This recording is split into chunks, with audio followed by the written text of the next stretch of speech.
Hi viewers, thank you very much for listening to me again on English.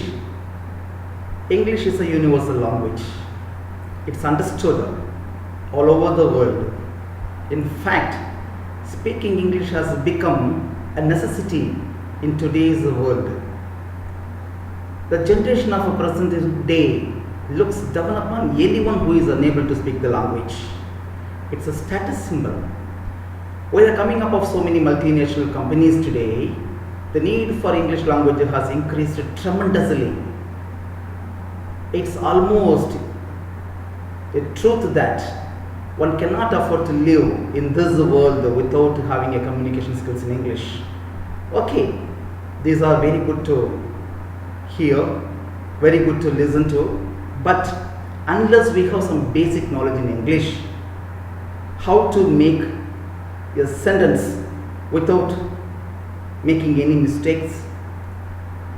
See, the problem here is, English is the only language which makes us feel a fear in mind.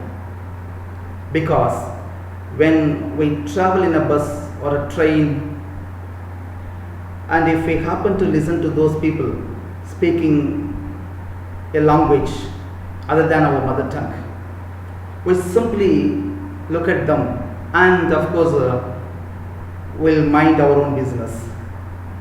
We'll never care of themselves.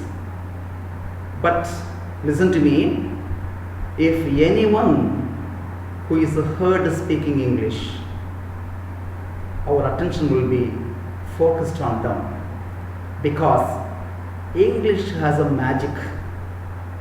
There is something in English which makes us feel that we are not able to speak the language. The reason, it's not only a foreign language, it has become an international language. That's why the people nowadays, they feel crazy about the language. But my question here is, so we know words, enough words, and we know how to deliver a sentence with the correct formation of a words therein, but still we feel a kind of shyness or an inhibition inside our mind when we happen to speak in English in the public places. That's a problem. Thing is, something there in our mind pulling that knowledge behind. How can we come out of that? The first point, confidence. Unless we have confidence in us, language won't come to us.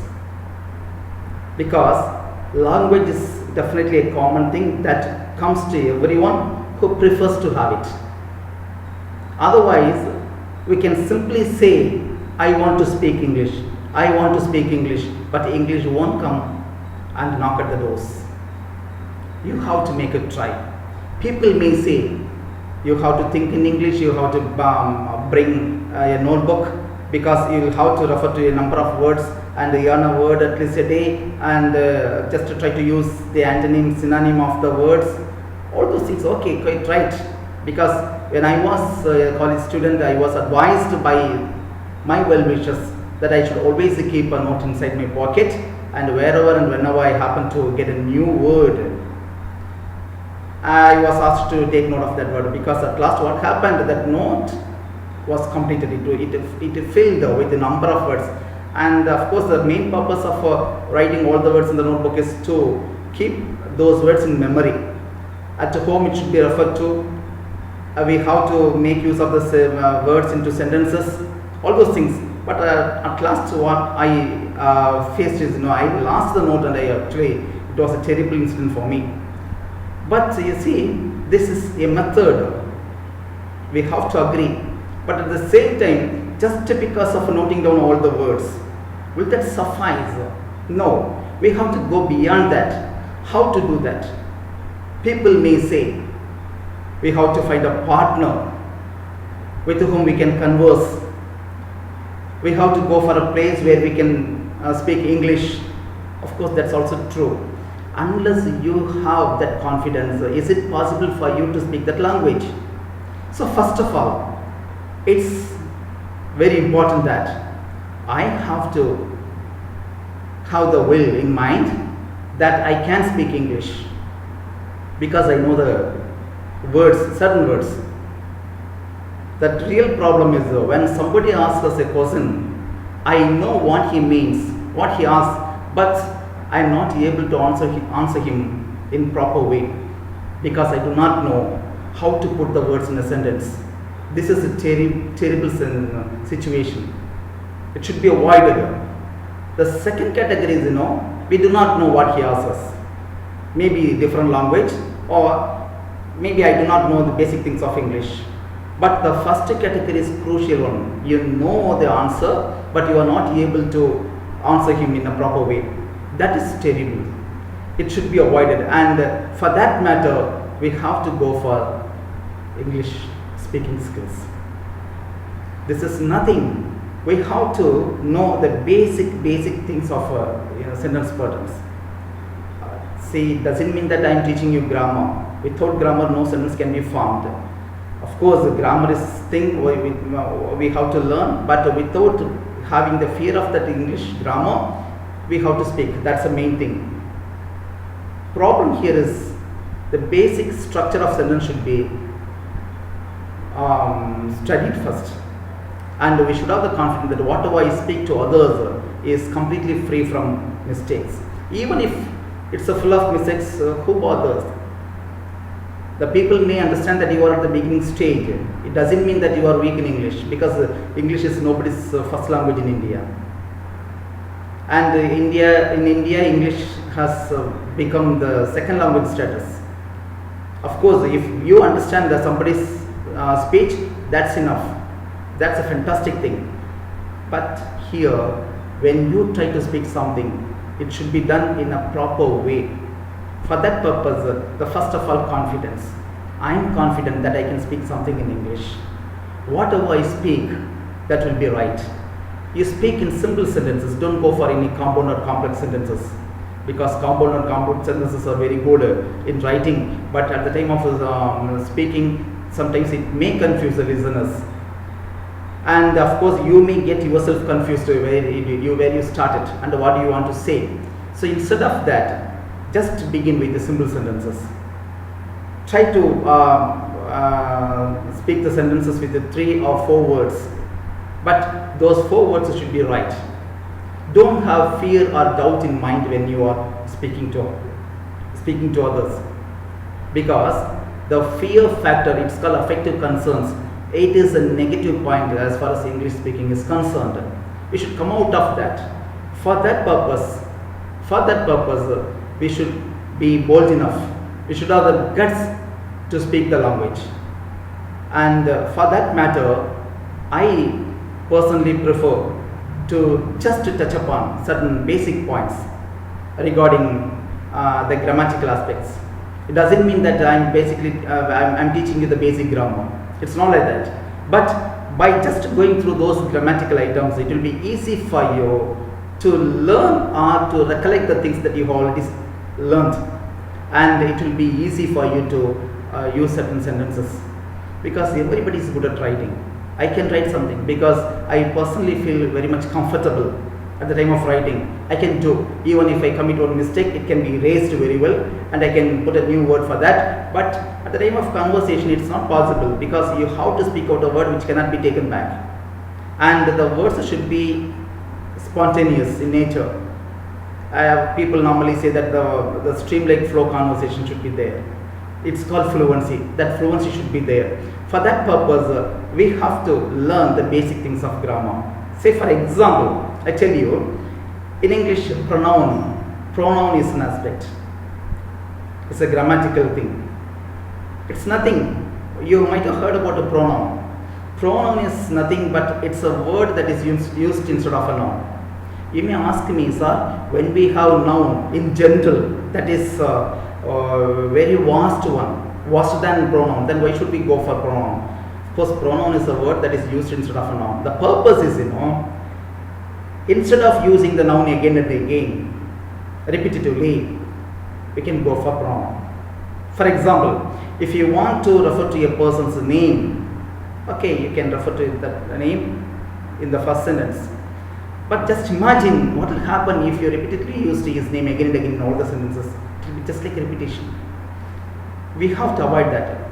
For that purpose, instead of that noun, the name of the person, we can go for the pronoun. If it is a male, use he. If it is a female, use she. So that he or she helps us a lot to frame the sentences. But mind learners, in the first sentence the noun should always be there. In the second sentence, from the second sentence onwards, in the place of the noun used in the first sentence, we can go for pronoun. And this pronoun is very much helpful. The main purpose of the pronoun is only two things. One is to use instead of a noun. Second one is it's used for avoiding the repetition of a noun. There are 7 pronouns in English, namely I, we, you, he, she, it and they. It's a noun. But see, this is a very basic steps. This is very basic step. Unless we know the step, it's not possible for us to go after that. Because this is a very first thing of learning grammar. So next, by having these 7 items in the name of pronouns, we should classify them according to the persons. We have 3 persons in English: first person, second person, third person. First person means, it doesn't mean that the person who is standing first. No. The first person means always a speaker. I am speaking here, so I am the first person. I am speaking to you all, so you are all second person to me. The listener is called second person. And the third person is very important, about whom or what the speech is made. It's called third person.